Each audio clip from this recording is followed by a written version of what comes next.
Hello, this is Jadon Sancho. You're listening to Yellowwallpod. Jugó a las afueras del área. Hummels proyecta Thorgan Hazard. La filtra ahí con Mario Götze. El disparo de Hakimi. ¡Gol!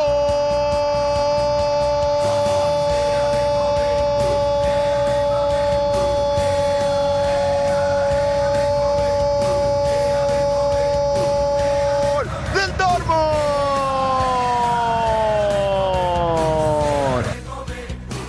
Y aparece este goleador insigne que tiene este equipo. Ojo. Ojo, porque la roba Julian Brandt. ¡Qué error del Inter! Lo empató el Dortmund.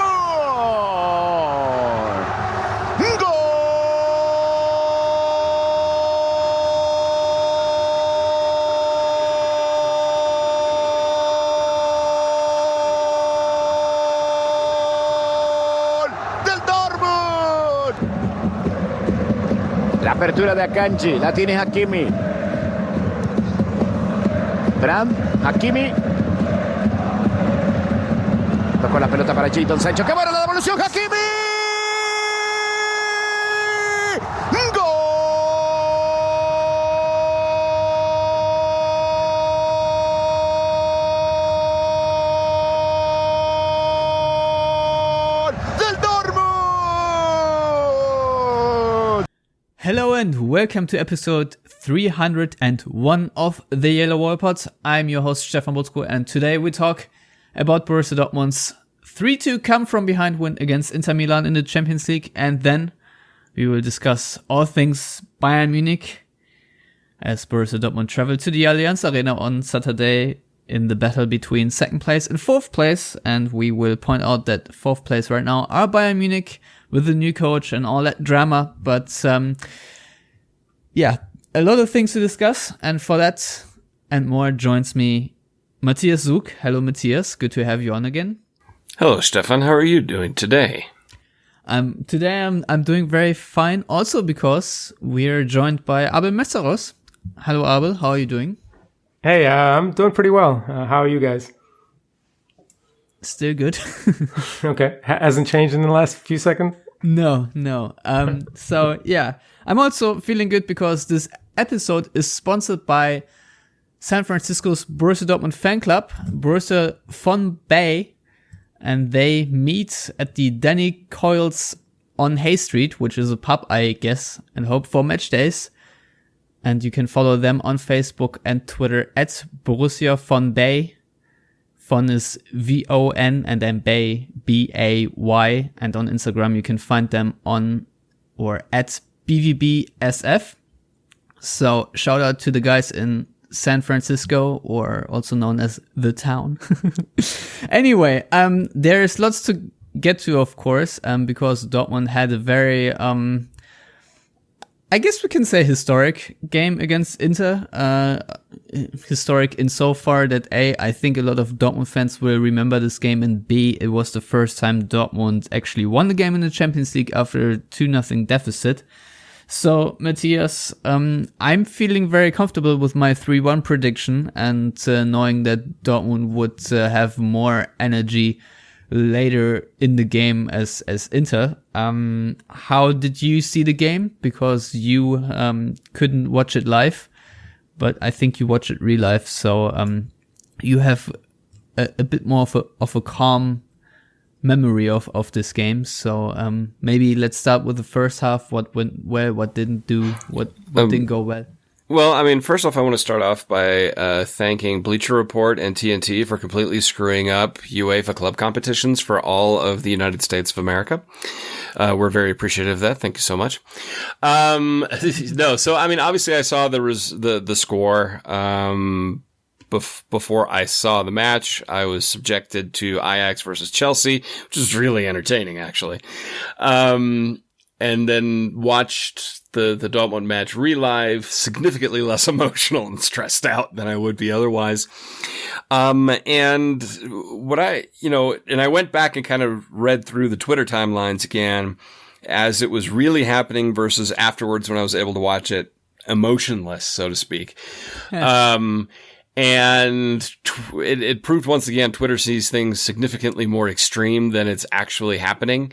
When I was only seeing the Twitter timeline whilst I was watching the other match, I thought, oh my God, Dortmund is absolutely crapping the bed and having a horrible day. And oh my God, I think I even messaged you on WhatsApp. I'm so glad I'm not seeing this game. And then the game was over and I said, I'm so mad I didn't see this game. But watching it again, Dortmund outplayed Inter for, I'm going to exaggerate here, but give me the exaggeration, 85 of 90 minutes. They even in the first half, you could see everything that worked in the second half was there in the first half. Dortmund were faster. They were more decisive in their attacking play. And they had plenty of scoring opportunities. Handanovic made some good saves, some great saves. But here's the big thing. Inter were ruthlessly efficient. They really had 2 chances and scored both times. And the first one was, Akanji was a little bit out of position. Lautaro Martinez gave him a well-timed push in the back to create separation, and that was the end of that. And then obviously Brozovic with a brilliant solo that kind of created a very nice team goal to make it 2-0. But you never got the sense, it was like the stadium, they stopped singing for like 2 seconds when the goal went in, and then just continued on with their chants. And you didn't see heads dropping from Dortmund players. You didn't see Favre look kind of resignated like you would in the second half of last season or during that small, I'm not even going to say a negative run, but let's call it less than positive run just a few weeks ago. And afterwards you heard that, at halftime they said, hey, we can win this. We're better than them, or they're not better than us. And it seemed to carry over. It seems like the victories against Gladbach and Wolfsburg were important from a mentality standpoint to give Dortmund players the confidence of going, we can do this. We can come out in the second half and dominate. And they absolutely dominated Inter in the second half. And the resignation was Conte. Conte was sitting there kind of like, oh, crap. Okay. I mean, he had his excuses already lined up that he didn't get enough players, which is total crap. But I'm super impressed by Dortmund. Even when they were down 2-0, they were better than Inter. They played better than Inter. The difference is Inter were efficient and ruthless, and Dortmund were wasteful. In the second half, Inter were not efficient and ruthless because they had next to no shots on goal. They had next to no opportunities. I can think of one Bürki save in the second half after like the 80th minute. But even when at the end by Sensi, I think. Yeah. But even after the 80th minute, Dortmund didn't shut up shop and go into a shell and try to defend. I was worried that may happen. They didn't. They continued to play positively. Could have scored again. Should have won 5-2 on the night easily.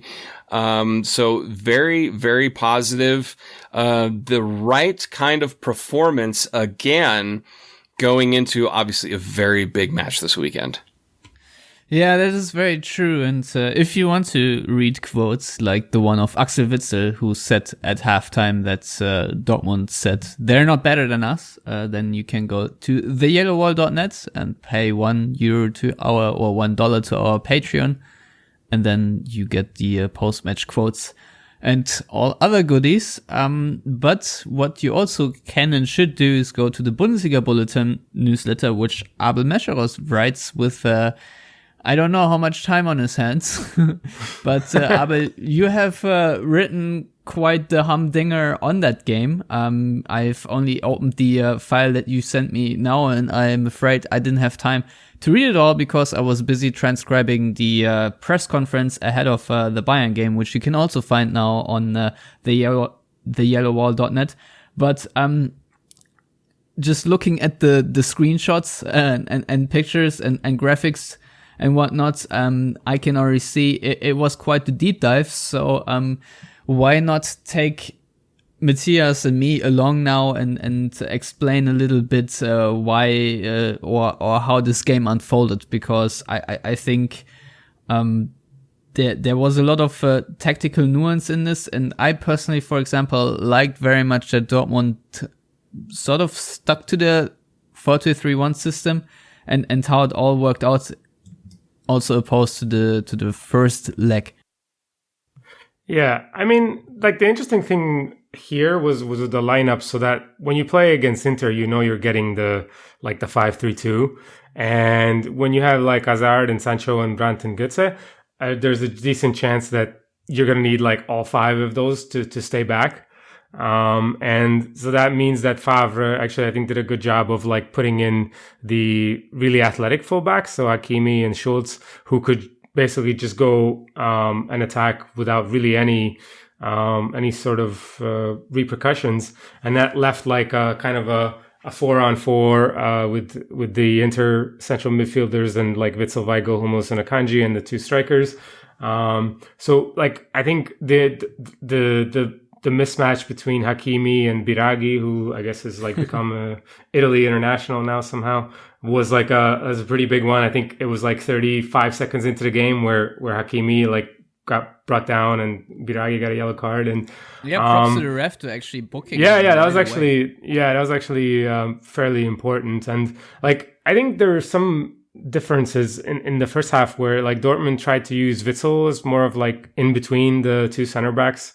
And try to play make there, and Inter's pressing actually was much better in the first half when they could have like Skriniar was up very high with Sancho, and the fullback or the wing backs pushed up as well. So like I think in that part they were better, and then of course that goal, which as Matthias said, like it shouldn't have really happened, because what you see is basically like a long ball, and like I looked at it a few times, and it's like a 4-on-2 with Dortmund, but Akanji just somehow gets like beaten there where he shouldn't, and then we know like Lautaro is going to be faster than Hummels. But like even after that, I think like Dortmund had a lot of possession. Like it was about 74% in the first 20 minutes, and I think like this was like Weigl, again like doing a lot of good switches, finding Sancho. But a lot of times it was like you had that like 4v4 or 4v5 in the middle when Brozovic helped out. So Dortmund would get kind of squeezed to the wings, and I think some of the speed of the passes wasn't that great. So they weren't really able to create that much. Really, the creative stuff was in the first half was like Hakimi combining with Götze, or like usually it would be like a Weigl switch, and then Hakimi is able to run at someone and create something. And as Matthias said, like Handanovic really made some good saves. And I think like the one part where I would disagree with Matthias is that I agree that Dortmund dominated, and I agree completely that like people were overreacting to the result as opposed to sort of the flow of the game. But like around the 20-minute mark, I think is where Brozovic really like took over this game, and I broke that down. I don't want to like go through that in that much detail. That's up on the site as well. But it's basically like it amounted to Favre wanted to defend him with Götze and Brandt, and whenever like Götze was the one sort of covering him, it would not end well. And there was like four different times when Brozovic, just to his credit, just does all kinds of running to get free and get out from the cover shadows, get out from the man coverage. And he made so many plays, like Matthias was saying, even before the goal, I mean, which was superb, the second goal. But like even before, there was stuff in the 28th minute where he gets free. And so I think that was the key to Inter's attacking. But there were some times when Dortmund was able to contain them, and after that, they really didn't have that much. So I think that was sort of the story of the first half, how I thought Dortmund were probably in control for the first 20 minutes, conceded that goal, and then Brozovic kind of took over, and then Dortmund had this furious rally in the end of the first half with the Hazard chance, when they had the Nico Schultz. Like, what do you guys think of that header? I mean, that seemed like such an easy one. Like, I don't know what he was trying to do there. I don't know. It probably looked easier than it really was, because I think he was quite off balance.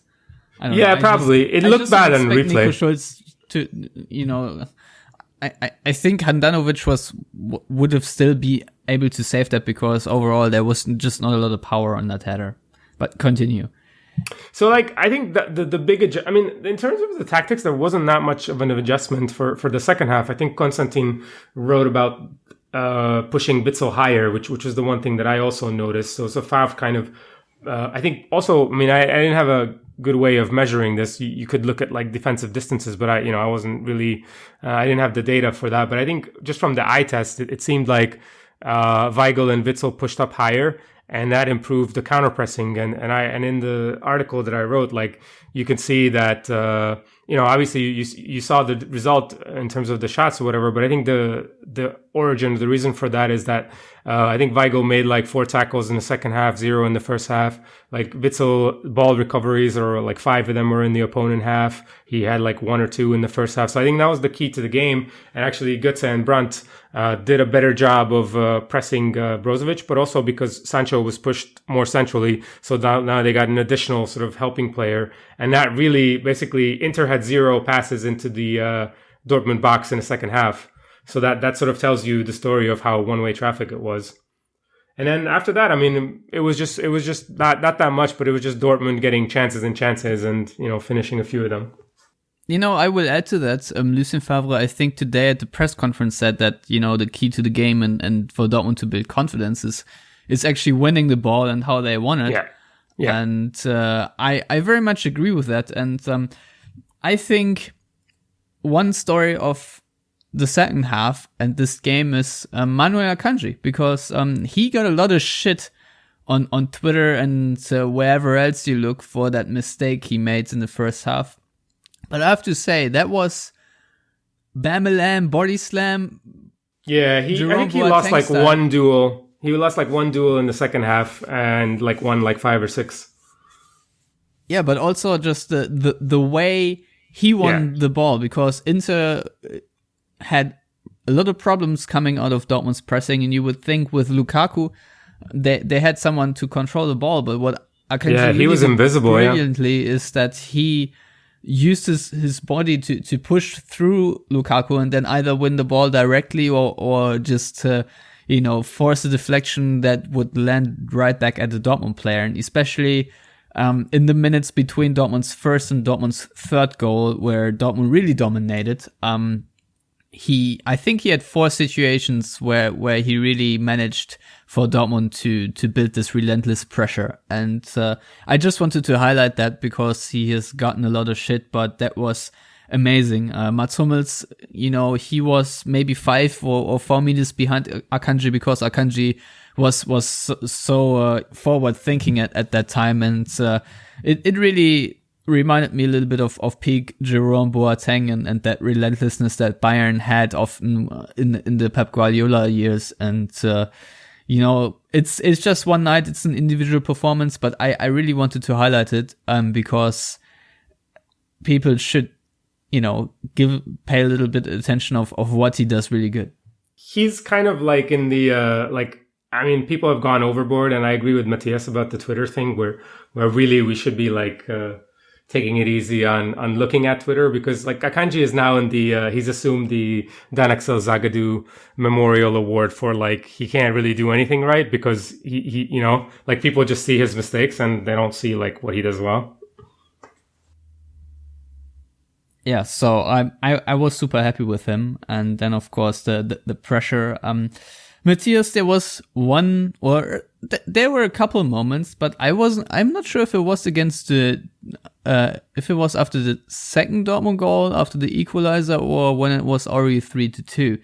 But there was a moment, and I hope you remember it too, is when Torgan Hazard got that yellow card because he won the ball and then had a heavy touch, and Barella got to it, and he just completely whacked him.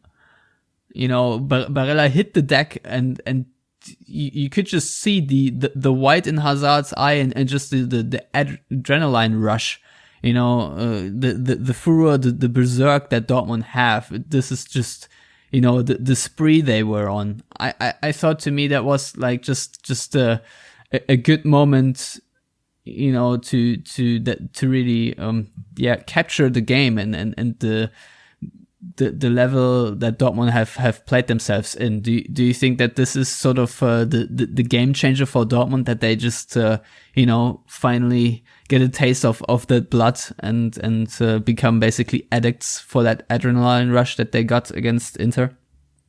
Is this when we say Mentalitätsmonster and kind of go with that? No, I mean, I remember saying this a few years ago. Sometimes you just need a guy to go out there and kick someone. And I know we all want the beautiful game and beautiful attacking football and all that kind of stuff. And, you know, the enforcer role has kind of gone away. And I agree with all that, but occasionally you need to just go out and kick someone. And Inter are a team, and watching them a lot, especially the last few weeks, that work a lot through physical intimidation, not just technical brilliance and being good, but physical intimidation. They tend to always win the foul statistic award in the last few matches. I mean, it was bad against Bologna how much they fouled. And so for Dortmund to not be intimidated by that, where I would say last season they may have been, to come out and be the aggressor at times, and not in a dirty way, but occasionally, you know, letting Inter know, you're not pushing us around. We're going to push you around, and, you know, hang on, buddy. It's going down now. And occasionally you need to do that because football is still a contact sport.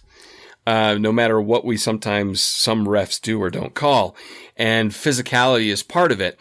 It shouldn't be negative or nasty or anything like that, but occasionally you have to do that. And when you play against sides like Inter, when you play against the prototypical Italian side that has physical presence and strength, you have to set markers like that so that they don't regain the confidence to start playing up to the ability that they are able to, which they did not do in the second half. So I think that kind of stuff is very, very important, especially, again, going into the match against Bayern, where there is the psychological game of, I don't remember who said it, if it was Witzel or Hummels or whatever, basically said, you know, before the match even started at the Allianz Arena in the spring, they were already crapping their pants.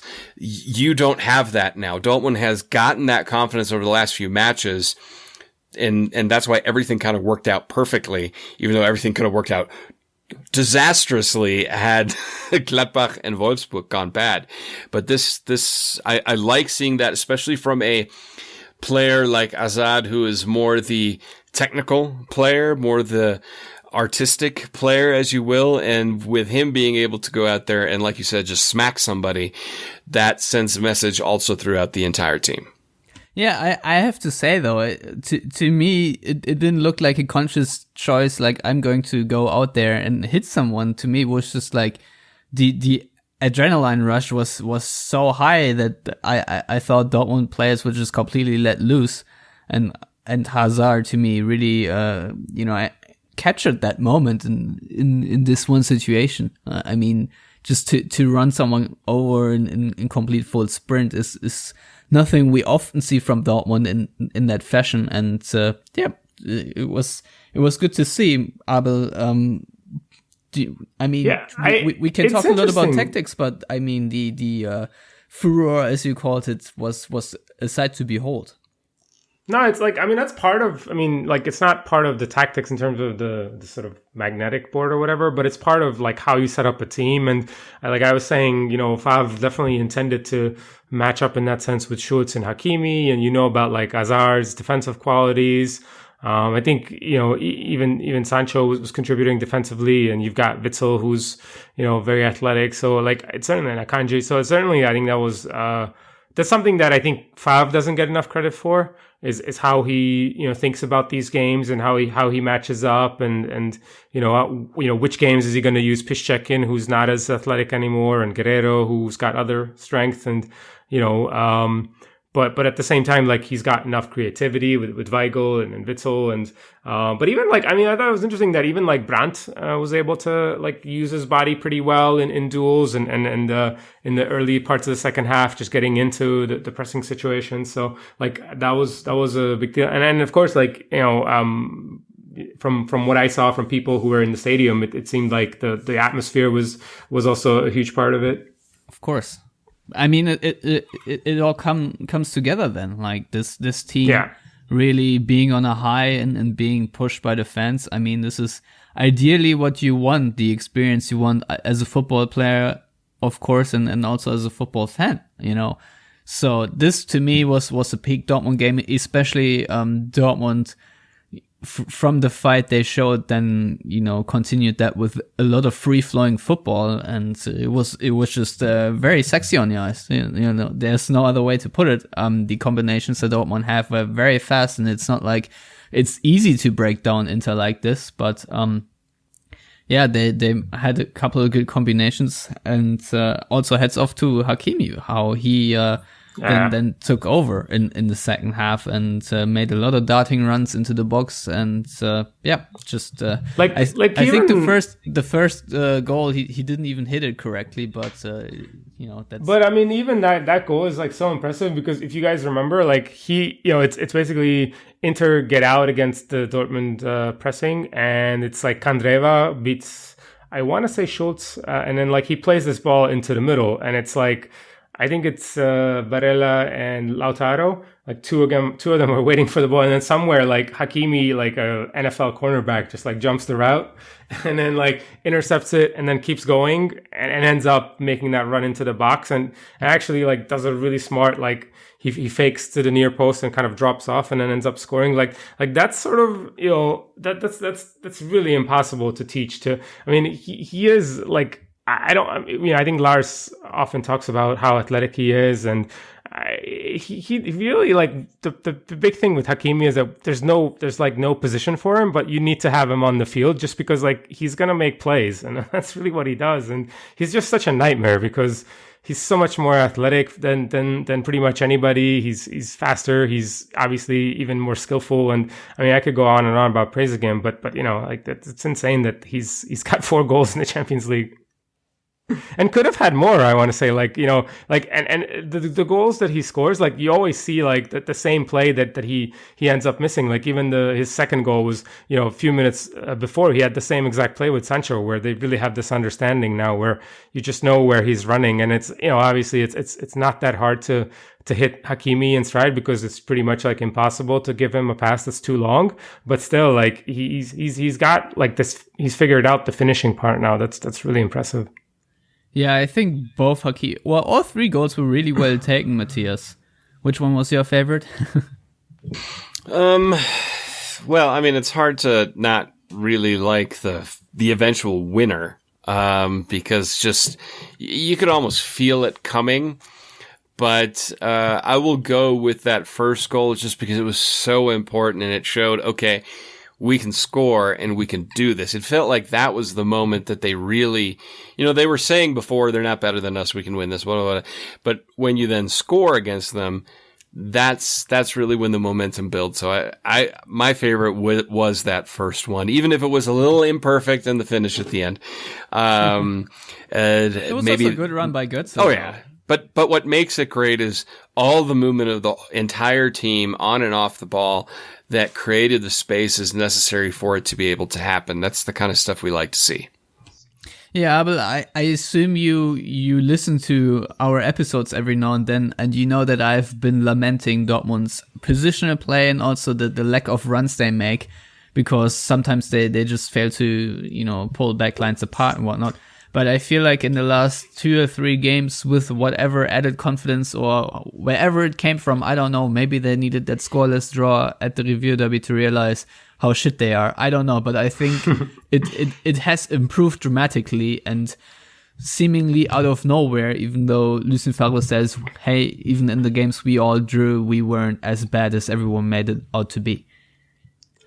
Yeah, I mean, of course, obviously I listen to all the episodes because I enjoy the podcast, but I think there's some truth to what like Favre is saying, but at the same time, also like a lot of those things that you guys have talked to death about, how Dortmund seems to like go up and then somehow get too passive. I think they're here, like that just seemed impossible. Although maybe the last 10 minutes you could sort of make the argument there, but at the same time, I think you do have more. Like, I think it probably has to do with just the depth that you keep mentioning about, how there's players now that where you don't have to rely on Royce anymore. You don't have to rely on like Alcácer because he's hurt, and actually like he found something with Brandt and Hazard and then Hakimi, and then sometimes Sancho, sometimes not Sancho, and that Weigl Witsel pairing has helped a lot. So I think, all of these things together, you need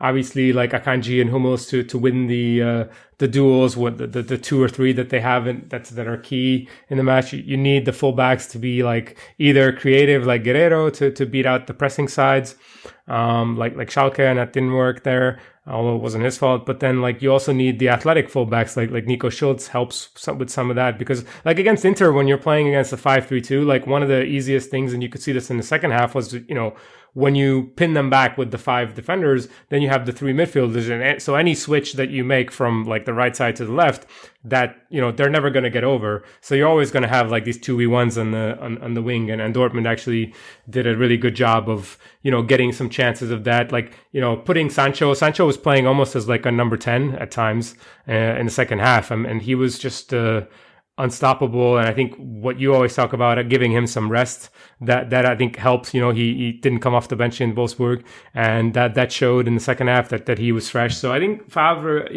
we harp on some of the bad stuff too much, but he's gotten a lot of these things right, with Hakimi, with Götze sometimes, or even Brandt as a number 10, and now getting Hakimi involved, getting Sancho in. I mean, I could go through all the players, but there's a lot of things that he's getting right. I think Favre's good decision streak really started with the key decision to bring on Dahoud and Witsel against Gladbach. I think this is where it really started for him to go in a very positive direction. And I think I have agreed with pretty much every decision he has made in the last games, but also because Favre wasn't as reluctant to make substitutions anymore, and way more positive about it. And I have to agree, in the second half, Dortmund really perfected what they tried in the first half is just a switch of play, just very quick passes from one side to the other in either the middle third or even the final third. And as you said, the Inter's 3 midfield just couldn't keep up. And I think that in the end was one of the many keys for Dortmund to win this game, just because they were very precise and very fast with this passing. And I think that was just a very intelligent way to play against Inter. And it's sad that Dortmund really couldn't deliver that in the first game, but it just shows how quickly you can improve and what kind of potential there is in this team. And if Dortmund play, for the rest of the season in the way they played against Inter, which I don't think they will, and I think there will be, the away game at Paderborn or whatever, where we all, just want to scratch our eyes out or whatnot. Who knows? But you know what I mean. But I think this team has now reminded itself what they need to do. Yeah, what it was like a year ago. Yeah. Yeah, what it was like a year ago. I think I was getting a lot of those flashbacks. Yeah. So to me that was overall very positive. So I'm just glad that Matthias, I think you're right that this game and the way Dortmund won it was just perfect because of the upcoming game. Are there any other points you want to make about the Inter game, or should we move on? Oh, well, the only points I want to make is Conte is coming under fire now, and Inter, and they kind of got lucky the last few weeks, not playing that well, always conceding, but playing against sides like Brescia, Bologna, and Sassuolo. Once they play against quality sides, there seems to be a lot of fragility. So it'll be interesting to keep an eye on how Inter do the rest of the season. Yeah, now Dortmund are 3 points up in Group F over Inter. Inter have 4 points, Dortmund have 7. That's quite significant, and I think more important than the fact that Dortmund lost the direct comparison. Barca, after drawing at home, a scoreless draw against Slavia Prague, have 8 points, if I'm not mistaken. So Dortmund can still win this group. They travel next to Camp Nou, and if Dortmund get a point there, and then beat Slavia, then obviously it doesn't matter what Inter does. But I have a hunch that this still may go down to the wire.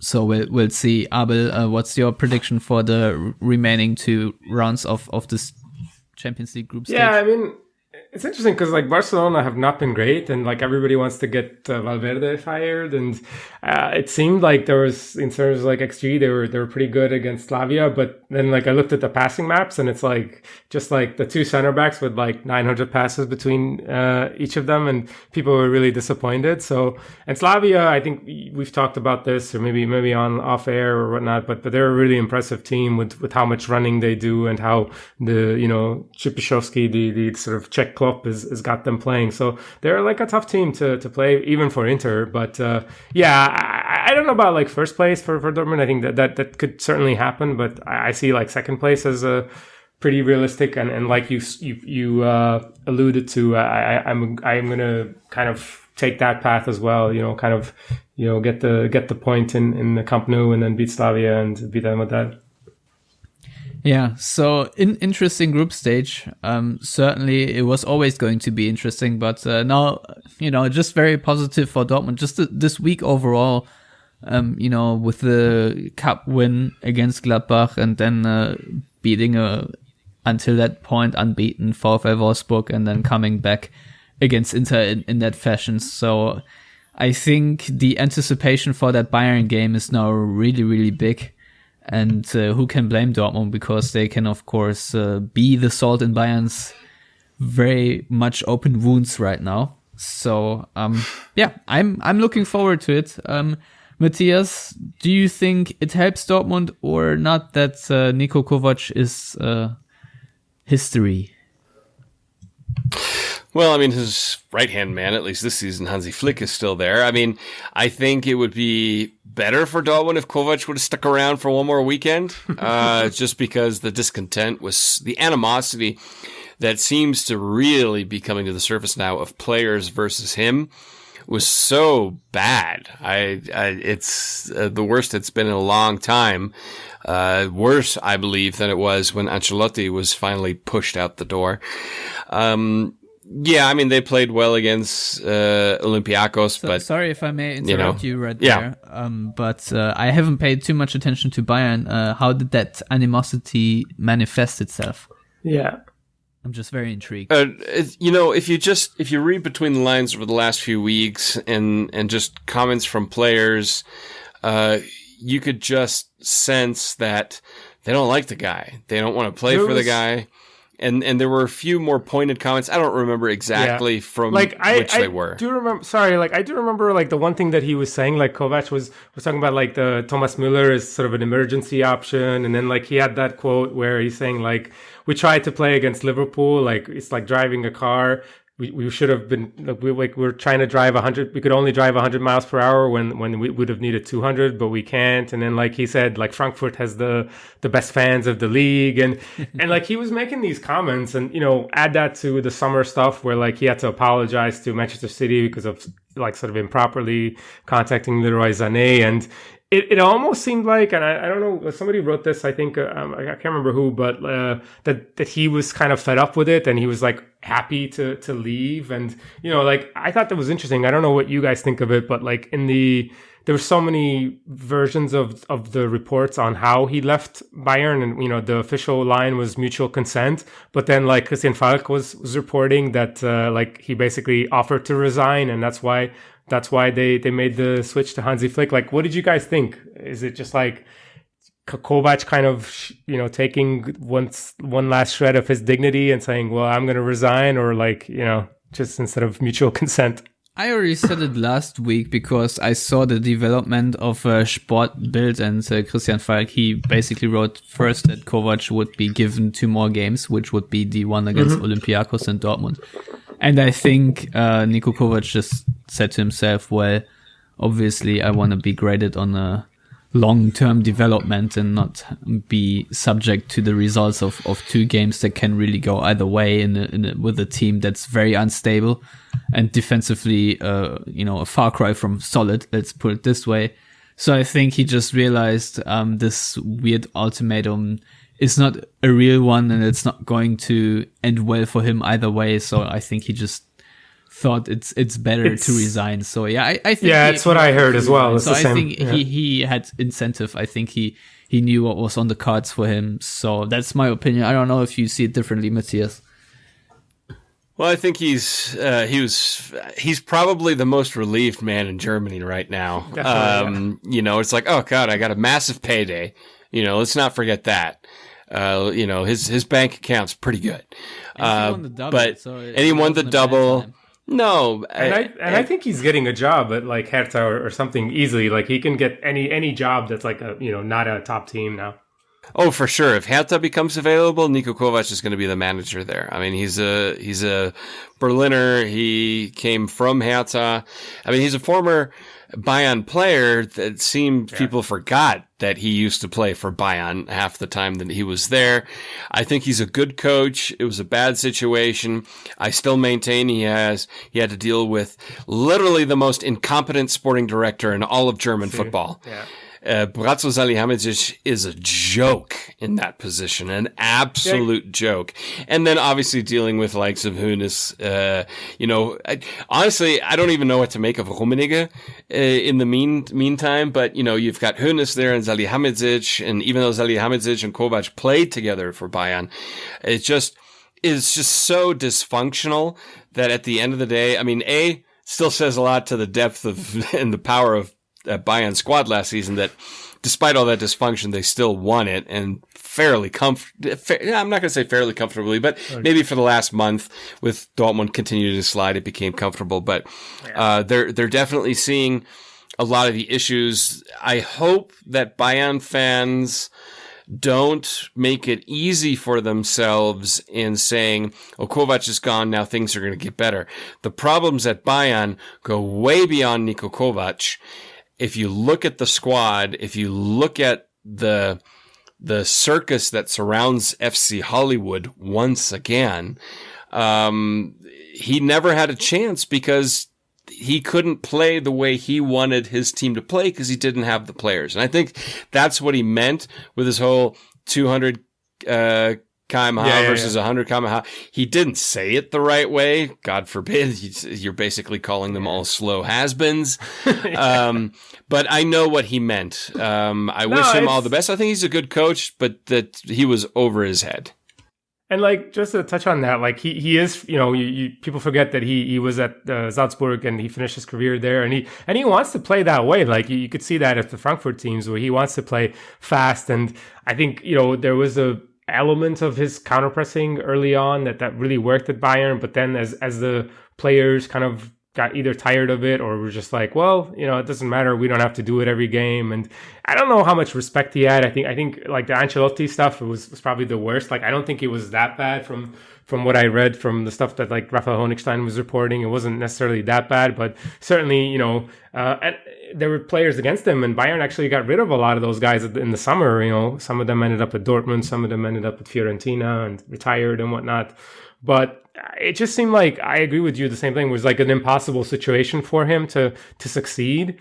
And, he sort of did last season, but then there wasn't anything developmental wise. And I mean, I watched like every Bayern game and had to write about them a lot. And the biggest thing with Kovac, and I think this is what Bayern fans are complaining about, is that there's just no style to the team. Like there's no identity. And you knew what Bayern's identity was under Hitzfeld. You knew what they wanted to do under like Louis van Gaal, and the same thing in Guardiola. Even like Klinsmann had some kind of an identity. And with Kovac, you just like, you hope you get to the front three or front four, and then Lewandowski is going to score, or Gnabry is going to create something, or Kimmich is going to get that lofted cross in, and that's they're going to score, and that's it.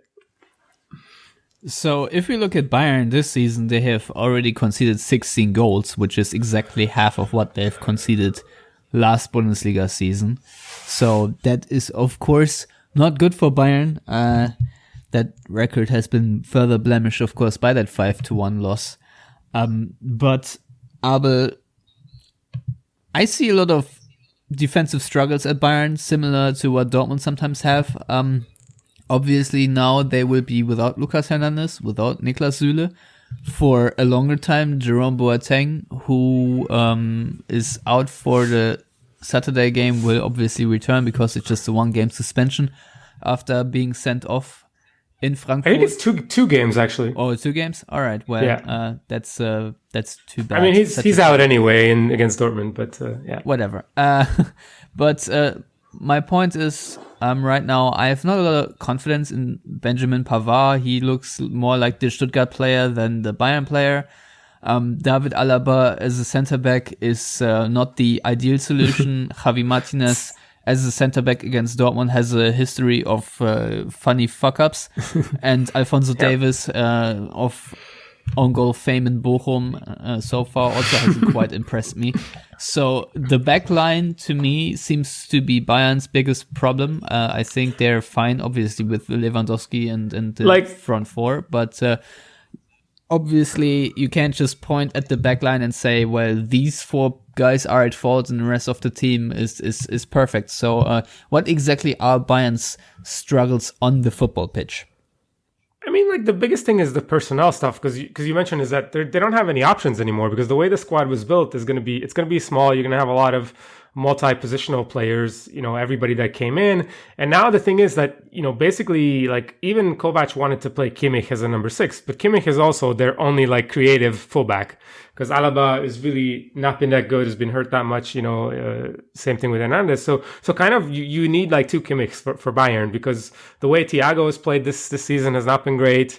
And I don't know, like, there wasn't anything between him and Kovac, but he just doesn't look great. So, like, you can't really play Kimmich at the right back, because then you don't have anybody in the middle. But then, when you don't have him at right back, like Pavard is more of really like a right center back where he stays back a lot. He's a lot more sort of, deeper passes and doesn't get forward. He doesn't have any sort of the final third creativity that Kimmich has. He doesn't cross the ball as much.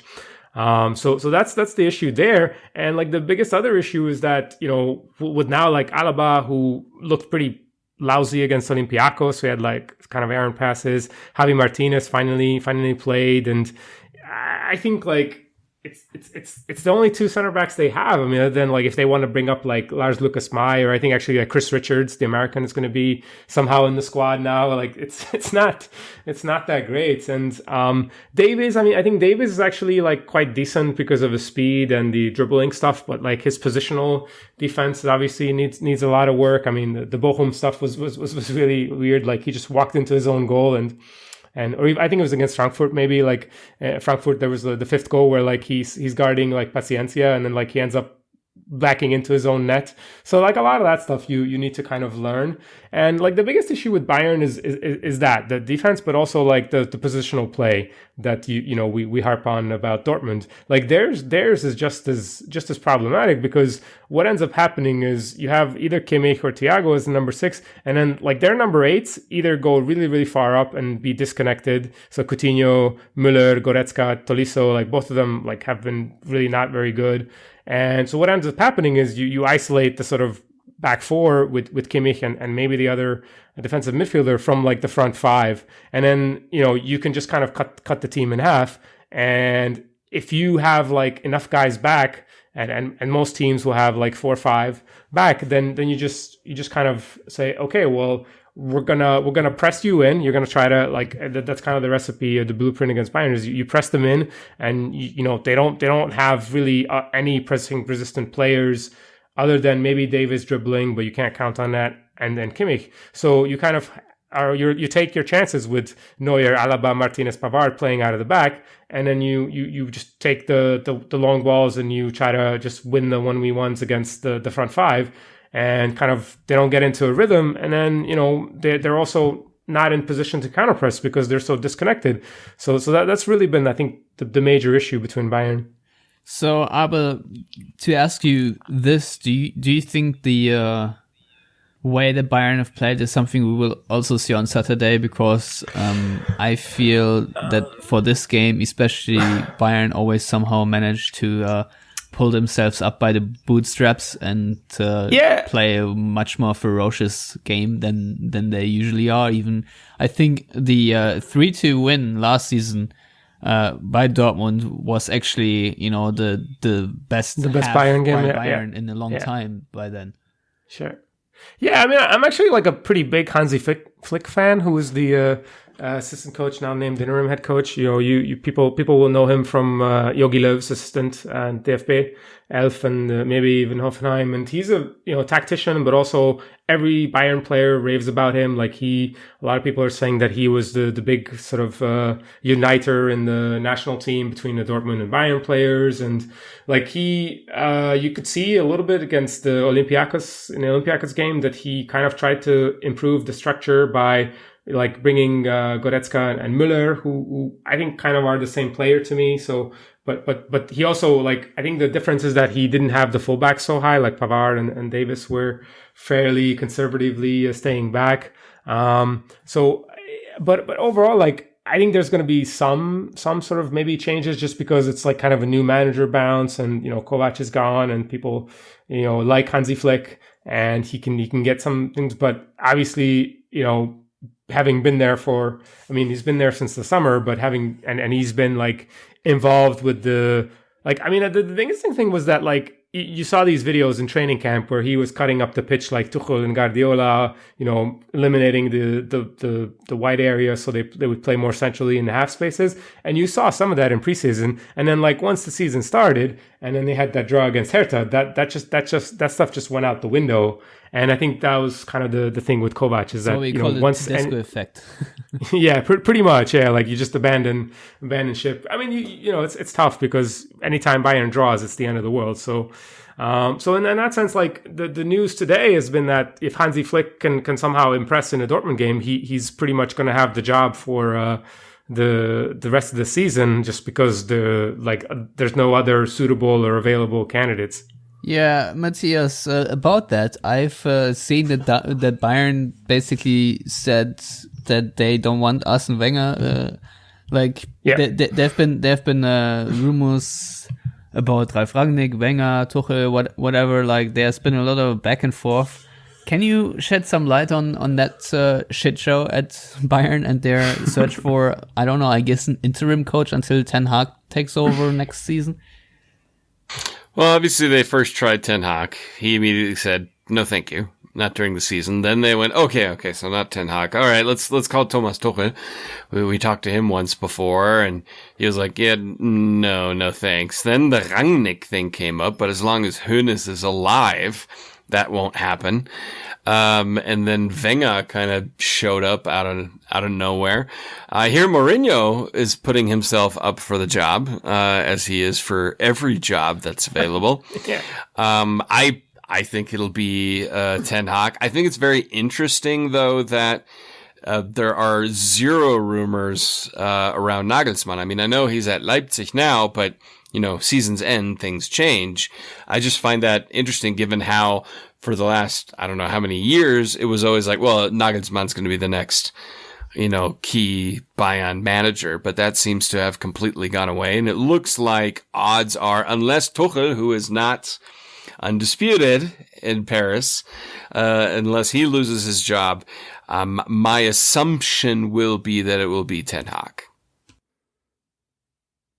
Yeah, like I feel the same way because I mean I come back to the thing that I wrote when Niko Kovac was appointed, that like he was candidate number like 9 or whatever, and I like ended the article on the Bundesliga Fanatic with saying that like the Bayern job is really not that attractive because who the hell wants to work with Uli Hoeneß, and who wants to work with Rummenigge, and then you have like Salihamidzic, and then that's not even like counting all the pressure of like needing to win the Bundesliga by 15 points and then getting to the Champions League semis. So and also like you're going to have all these like outside voices and people telling you who to play, who not to play, this kind of. So I really don't think like Nagelsmann, what's his motivation to go there? Like now he's in a much better situation. I think Tuchel kind of the same thing. Like his contract is till 2021. So, you're the very top coaches. I don't even think they're seriously thinking about Bayern. And that tells you a lot about where Bayern are, despite it winning, the Bundesliga every year. But sort of internationally, they're sort of in a different bracket now, and that's why you get the Niko Kovacs of the world, and that's sort of fine. And those guys have to take the job because it's the opportunity of a lifetime. You can't turn them down. I mean, like even somebody like on our show, on our TV show, like because we're Hungarians, like somebody suggested Pál Dárdai, and I was like, I kind of laughed it off, but then I'm like, well, isn't he like Niko Kovac in some way? So like, why not him? I mean, at some point, then if it's not that, then you get like the Mourinho's, and you get like the weird appointments, and they're luckily they're not in like the Mirko Slomka, Typhoon Korkut zone yet, but it's like it's getting there, Yeah. All right. So maybe we'll focus a little bit more on the happenings on Saturday. Abel, how do Dortmund contain Robert Lewandowski, who I don't know, is breaking records left, right, and center, and then will go under the knife to receive I don't know, groin surgery, something that should keep him out for 10 days. So somehow somewhere he's hurting. But to me right now, he seems to be Bayern's number one lifeline. Yeah, I mean, it's with him scoring like 1.5 goals or whatever every game. That's definitely a astute observation there. But I don't know. I mean, it's if I knew the answer to how to contain him, I'd probably be working for Dortmund or some other Bundesliga team. So there's really the big difference between him last season and this season is that he doesn't really create much for others anymore. Because last season he was running like a few goals under like his XG for the first time in his career, but he also had like career high like key passes. And this season, like, he doesn't really do any of the sort of the grunt work. Like, he just lets like other people do the creative work, and he's become a finisher. I mean, he's always been a finisher, but he's become like exclusively just guy who takes really, really good shots. And like Mike Goodman actually wrote a good piece on it on StatsBomb, and it's just like, yeah, he takes really, really good shots, and he takes like 4 or 5 of them, and then he gets a bunch of goals, and that's pretty much it. And I mean, if you saw like he scores every single goal, like if you saw the Frankfurt game, I mean, he had that goal where he just basically ran through 3 guys in a situation where 99% of the time, like, somebody just loses the ball. And he had like 2 other of those runs where you're like, how does this guy who's a center forward make those kind of dribbling runs, and then he's great in the air, and he's there on set pieces. And so I don't know. I mean, I really don't know like what it is to contain him. You kind of have to like say, okay, he's going to score 1 at least, so you got to make sure that you score at least 2. Yeah, I think Lewandowski will be on the score sheet. I mean, he has scored 10 goals in 5 games against Dortmund. So yeah. So you're going out on a limb there that he's going to score. Yeah, just recently. So scored I guess 19 the games. other source for Bayern mostly has been Serge Gnabry. So yeah. If you can't cut Lewandowski off, is there any way to contain Serge Gnabry? Because if I look at Dortmund's fullbacks, I sometimes worry because yeah. in 1-against-1 situations they're not always the best. Yeah. Yeah, with Gnabry, it's interesting because like the one thing that Kovac has done, and I praise him for it, is that the way he's put like Gnabry in different positions to succeed. Like he a lot of times like he plays in possession, like he drops back into like a right half space or left half space as like a number 8, and that creates a lot of problems for like opposition defenses because they don't know whether they should go with him and then leave the sort of gaps exposed so people can make runs into those channels.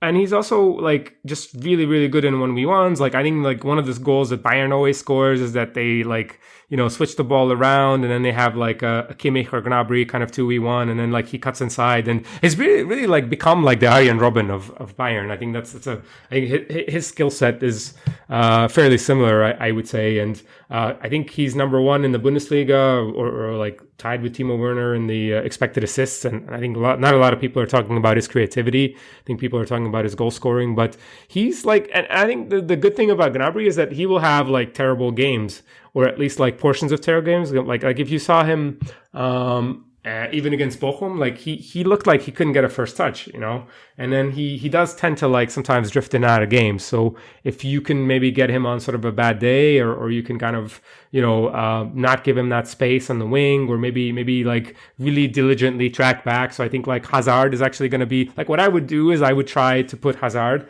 on the side that Gnabry is in, because to me, like he's probably the most defensively disciplined winger that Dortmund have. So you can also try Hakimi just because athletically he's good, but positionally I'm not sure if he's aware enough. Yeah, the thing is, I would probably play Hakimi again as a right back, and Gnabry will play on the other side. So Hazard would be my answer too, just because as much as I would like to see Lukas Piszczek, his speed deficit against Kingsley Coman is just outweighs the attacking mindset of Hakimi. Let's put it this way.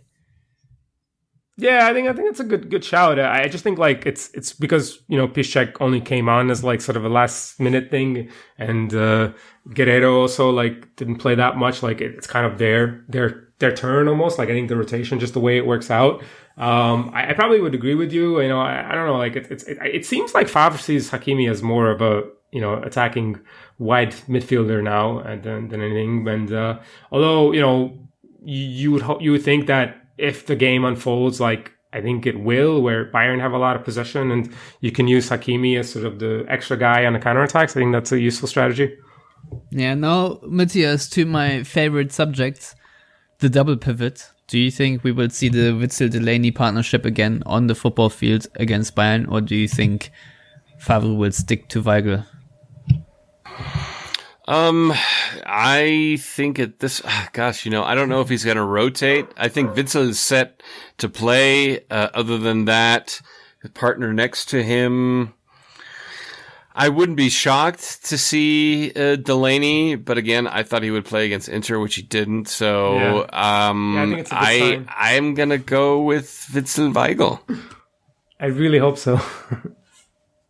Yeah, I do too. I think the connections to midfield and the switch of play that Weigl has provided in the last games thoroughly outweigh whatever Delaney delivers. Even though Delaney is. The Messi and Kai Havertz stopper. Yeah, but I mean, if you want to play Delaney, this is probably one of the better games to do it. But I don't know. I'm sticking with Weigl too. Now, we don't know if Jadon Sancho and Marco Reus will be fit. I have a hunch they will not. I don't even know if they will travel to Munich. The way Sancho looked after pulling a hamstring, I don't know. I would rule it out. Favre wouldn't, and Marco Reus ankle problems. I don't know if he's at 100%, if he can play or not. We'll see. And Favre said that there are two other guys who are touch and go, but wouldn't say who it was. So I would think one of them is Marvin Hitz, wouldn't you? Because he had some sort of injury stuff. Yeah, but maybe not. Yeah, I assume Bürki would start anyway. So Abel, let's say Marco Reus is fit. What do we do with it? Because Julian Brandt now has played 2 games in a row, and a third game would obviously be a lot to ask, especially such a big game. But then again, Hazard, Brandt, Hakimi and whatnot, and Götze up front, they've really built a synergy, which we haven't seen the like with Reus on the field. So what do we do?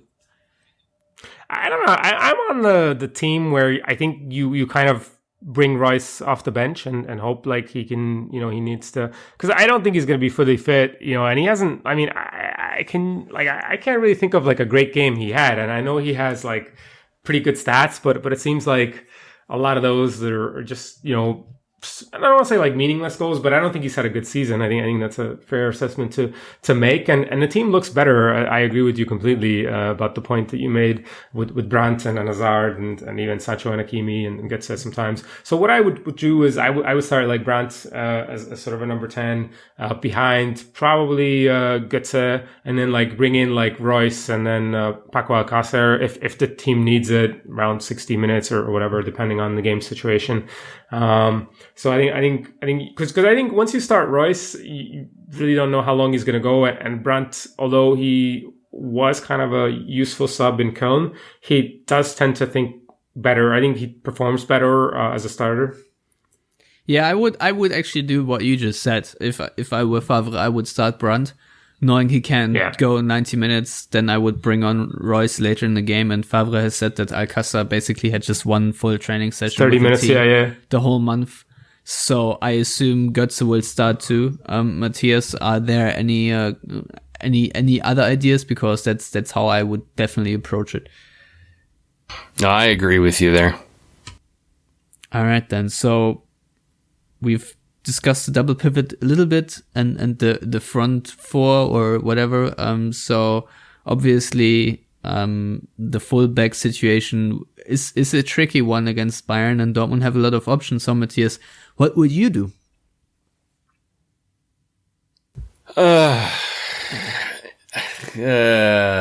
Thanks. Well, geez, you caught me a little bit on the wrong foot as far as where my brain was in that moment. I'm sorry. So you have the athleticism of Schulz and Hakimi, which worked well against Inter. You have the experience of Lukas Piszczek and the pressing resistance of Rafael Guerreiro. So, I personally believe it'll be. Okay. I always say what I think will happen versus what I would like to happen. What I would like to happen is probably have Guerreiro. Schulz, given that he's going to be on the Gnabry side. I don't trust Guerreiro defensively. I trust Schulz more. And and then have Hakimi on the other side. My gut is telling me it'll probably be Schulz on the left and Piszczek on the right. So you're like you're on the kicker. Kicker also had the same lineup. What about the artist formerly known as Marcel Schmelzer? No, I was kidding. That was injured, I think. I don't know. Okay, well, I don't know. I'm the same way where I think Piszczek is gonna get the start because it's a big game and he didn't start, and I think you're gonna, because Sancho is probably gonna be out. You're probably gonna have to use Hakimi as a winger or a wide player, and then I agree with Matthias. Like I like Guerreiro infinitely more than Schulz, but this is kind of a game where Guerreiro might not be as useful, and his defensive liabilities are going to be exposed. Or maybe you could do the thing where you play like Hakimi and Guerreiro on the same side, and then they'll switch, or I don't know, do something weird. Yeah, no, I would play Schulz too. I don't know. It's definitely tricky, and I can see why Favre has a lot of options and how it's tough to make good decisions. So it's good for him to be on a good streak there. Though I think it's actually, likely that Dortmund will create a lot of chances from the wings, because this is where Bayern often get caught out, and then you have a pass to the middle and to tap in or something. That's how I remember Augsburg, for example, scoring. So if you manage to beat Bayern's fullbacks, then you can win a lot over there in Munich. Matthias, do you think this is the best chance in 4 years for Dortmund to go to Munich and win?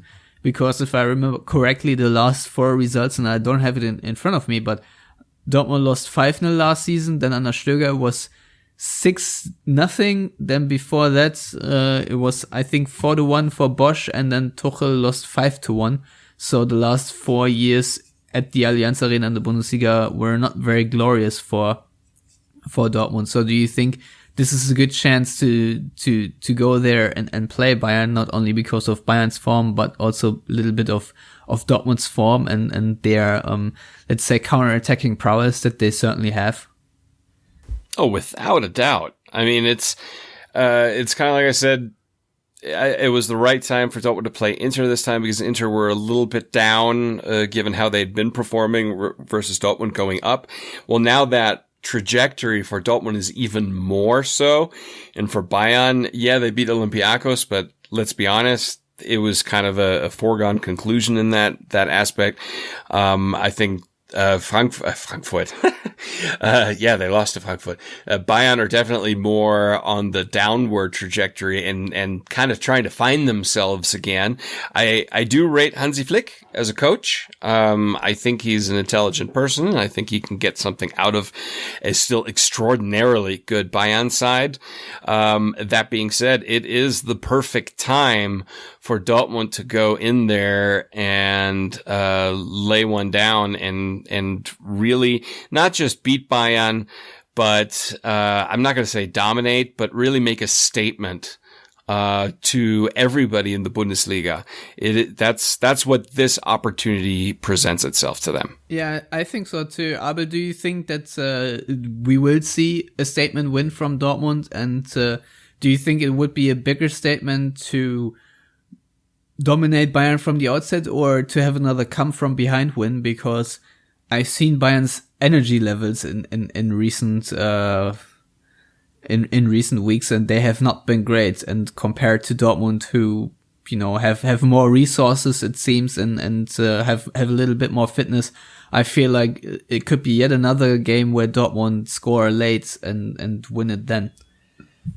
Yeah, I think it's certainly plausible. It would be a good time to dominate Bayern because, they had to play like basically 80 minutes with 10 guys against Frankfurt. And then, no rotation because they really don't have any players, like especially in the back, like the back sort of 5 and 6. I think they only rotated Thiago, who didn't really play against Olympiacos. And then, you basically no rest for Lewandowski or Gnabry and Coman. Gnabry got a not rest, that much. So Lewandowski got a rest against Bochum.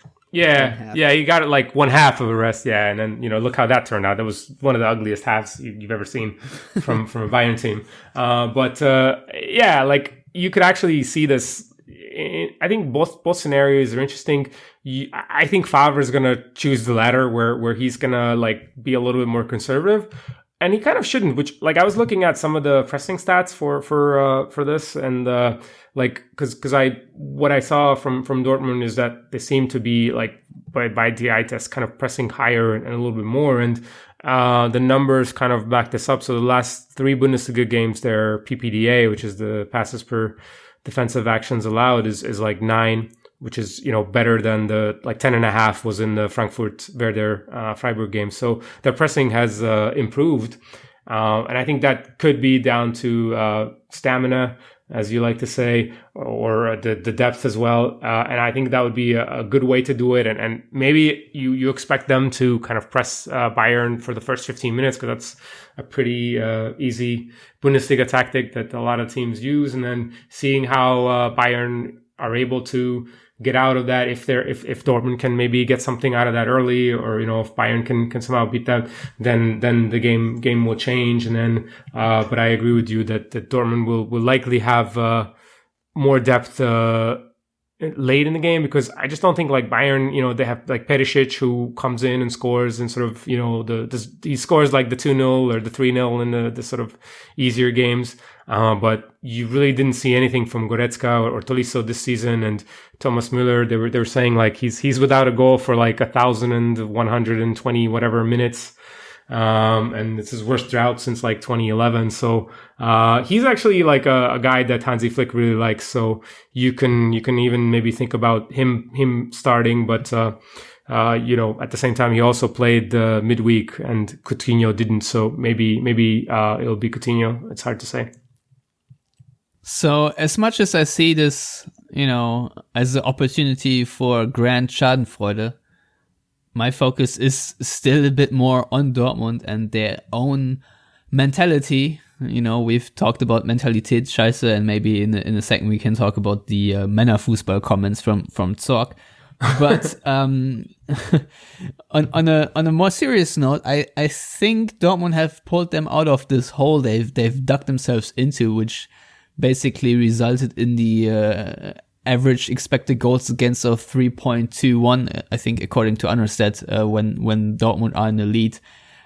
So Dortmund, I think, have arrived at a different headspace within pretty much a week, just because of the way they turned the games around against Gladbach, that gave them a big boost for Wolfsburg, and that again gave them a big boost for Inter, and that will obviously give them a big boost for Bayern. So, a lot of amplification through the way that Dortmund managed to really, get stuck in, or whatever you want to call it, show some urgency, maybe because they had to in the DFB Pokal, and that sparked a lot of goodness and positivity. Obviously, Bayern have been some sort of bogey team for Dortmund, and as you earlier said, Matthias, Hummels talked about that very notion that last season when he still was playing for Bayern, he could sense that Dortmund, they just crapped their pants before the game and during the game, and Bayern were never in doubt about winning. So I don't want to see any relapses from Dortmund, either in the sense that they are too conservative, too cautious, or if they manage to take the lead, then just sit back and hope Bayern don't score on them. I want to see Dortmund play positive football through 90 minutes and stay on the front foot as much as possible, which of course you can't always do in the Allianz Arena, but at least try and never really back down. So this is what I want to see from this team. And Michael Zorc today at the press conference obviously went on a rant, because he is very well aware of Dortmund's atrocious record. Dortmund haven't won at the Allianz Arena in the Bundesliga since 2014, and the goal scorers in that 3-0 win were Mkhitaryan, Reus and Hofmann, so a very long time ago. And of course, that win only came because Bayern were already champions. And if you want to look at the competitive Bundesliga win, if you will, against Bayern in Munich, you have to go back all the way to 2011, where Mario Götze was the sole goal scorer. So an eternity ago. Yes, there was that one cup win or two or whatever Dortmund have, but I still want them to do much, much better in the Bundesliga, and I think this is an opportunity. So, Matthias, do you think that finally Dortmund have what it takes mentally, have the guts, or whatever you want to call it, to go to Munich and actually win there and show that face that they have shown late against Gladbach and in the second half against Inter? 100%. Absolutely. I mean, certain professional veteran type players, Axel Witsel, you can't forget, he's not a newbie in terms of playing football. He's a veteran player, and that was embarrassing for him to play like that. So he's got something to prove. Azad and Brandt, they don't have anything to prove other than just play and have a good time and have fun.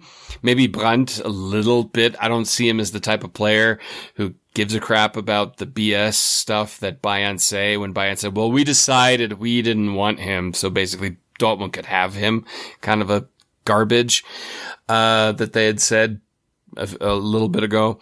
But then Hummels definitely has something to prove. I mean, there's no doubt there.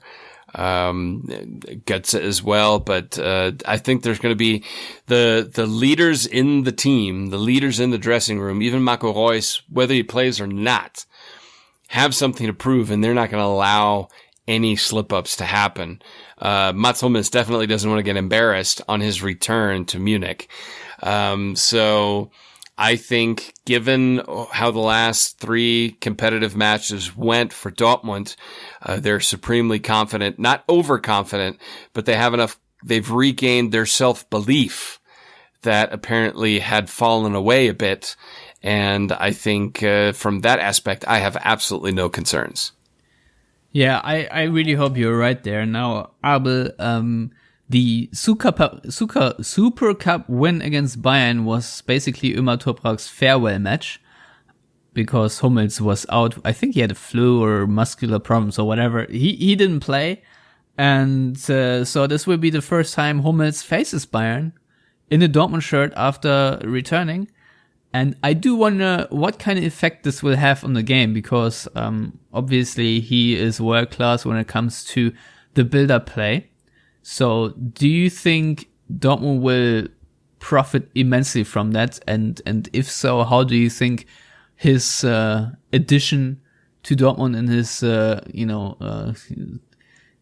him missing at Bayern, how do you think overall this affects the dynamic of this particular tie? I mean, it's definitely like interesting from a storyline narrative perspective. And for sure, like you saw this against Barcelona, how he got up for that game. And I think, I don't know if it was that much against Inter, but like this is the game that I think he's been kind of, I don't know, dreaming about, or at least circled on his calendar or whatever, use your own cliche here. But yeah, like he definitely wants to get back at Bayern and show that he's still somebody, and whether or not like the national team is on his mind, I think that's probably not going to happen, but still, like, wouldn't it be like the thing for him to have this great game and then even enter into that conversation and just to get back on Bayern? I think that's one. And in front of Munich fans, which who I think we're fairly split on him leaving and the old bosses as well. So, and obviously him being from Munich as well. So, whether or not it's going to show in terms of the offensive qualities that he has, I'm not sure, because, it comes back to the point that we were talking about how much Dortmund is going to have the ball. But I think it's going to maybe show up in the great defensive plays, and maybe he's going to have one of those where he's had a few of those super saves for Bayern in the last couple of seasons, which people don't seem to remember, but maybe he's going to have one of those great defensive defining moments. Yeah, one can only hope that Hummels has another masterclass performance, because the backlash that he will get if he doesn't from Dortmund fans, and then the Schadenfreude from Bayern. Those tweets are ready. People got those tweets already set to send. They've got them typed out. The draft is ready. All they got to do is hit the send button. Like, they're coming. Yeah. So anyway, what's coming now. I think it's time to predict this game. Matthias, do you want to go first? Sure. Let's see. My gut is telling me a 2-1 victory for Dortmund, with the one goal, of course, coming from Lewandowski for Bayern. Abel? Yeah, she just kind of stole my idea. So I was thinking like between 2-2 or 2-1, but I'll go with the conservative 2-2 draw. Even though I wanted to give the 2-1, but now I'm going to go with the 2-2 draw. But yeah, definitely Lewandowski goal. I'm going to jinx us all now, but I will predict that Dortmund actually beat Bayern quite resoundingly, and I predict a 4-2 win for Dortmund. I think, and we're gonna play this back for like eternity. That is fine. Just save this clip, yeah. But you can't imagine how much tape there is of me getting things wrong, and that could be played back, but actually never are. So I don't care. But I think Lewandowski and Bayern, some way or some form, will score 2 goals. But I also do think that Dortmund will be absolutely lethal on the counterattack. And looking at Bayern's hampered backline, I think the further on the game goes, the more opportunities Dortmund will have. And I think Dortmund, if they can sense that there's an opportunity to embarrass Bayern, they will take it. So I think 4-2 is going to be a result that sends shockwaves through the Bundesliga. Maybe it's more wishful thinking than an accurate prediction. I don't care. That's my pick. So here we are. And that is it for our show today. And we will be back after, I guess, the Bayern game. Then there's the international break. And then we have a, Q&A episode or whatever. Abel, thank you a lot for coming on. Please tell our listeners how to A, find you on Twitter, and B, subscribe, and how much to pay for your Bundesliga Bulletin newsletter. Yeah. So I'm on Twitter at BundesPL, and then the newsletter is on Substack, so it's BundesligaBulletin.substack.com, and there's a free version, which gets a couple things a month, and then you get like the option of paying $5 a month or $50 per year, and then you get like a couple more posts and more, player breakdowns, match analysis, some scenes that I found interesting, and long-term analysis. And then if any of you for some reason have the capacity or the ability to watch Hungarian TV, I'm going to be on the Sport 1, which is the network that covers the Bundesliga. I'm going to be on there from like an hour before because we have a pre-game show as well. So that's about enough of me, I think, even for me. No, it's good. I'm happy you have a lot of things to plug. So busy. Yeah. Matthias, what can you plug? It's not a competition. No, a competition I would For lose Matthias, anyway. At Matthias Uck on Twitter. That is very nice. Again, you can find me at Stefan Butzko on Twitter. And if you think $5 a month is way too much, then there's still $1 you can pay for us for the yellowwall.net and read our written content, which is mostly provided by me. I don't know, at some point I have to recruit Abel and then pay him a cut, I guess, or just raise the price. I don't know. But anywho, before I continue to ramble, you can find the Yellow Wall pod on YouTube, on iTunes, on SoundCloud, on Spotify, on Stitcher Radio, on Amazon, and of course on Google Play. And if you have a podcatcher, I don't know, and you need the RSS feed, you go to theyellowwall.net. You can find it on there. And of course, everything else. If you want to contact us, then please do that too. I think the email is yellowwallpod@gmail.com. If you want to send us a note, feedback, or any other inquiries, please do that. And otherwise, I will talk to you, Matthias, hopefully next week. And Abel, you are, as always, invited. But I know you are very busy with the Bundesliga Bulletin, and you are a new kid, so no pressure. Anyway, I'm always happy to come on. As always, thank you everyone out there for listening, and thank you again to the San Francisco BVB fan club for sponsoring this episode. Until next week, goodbye.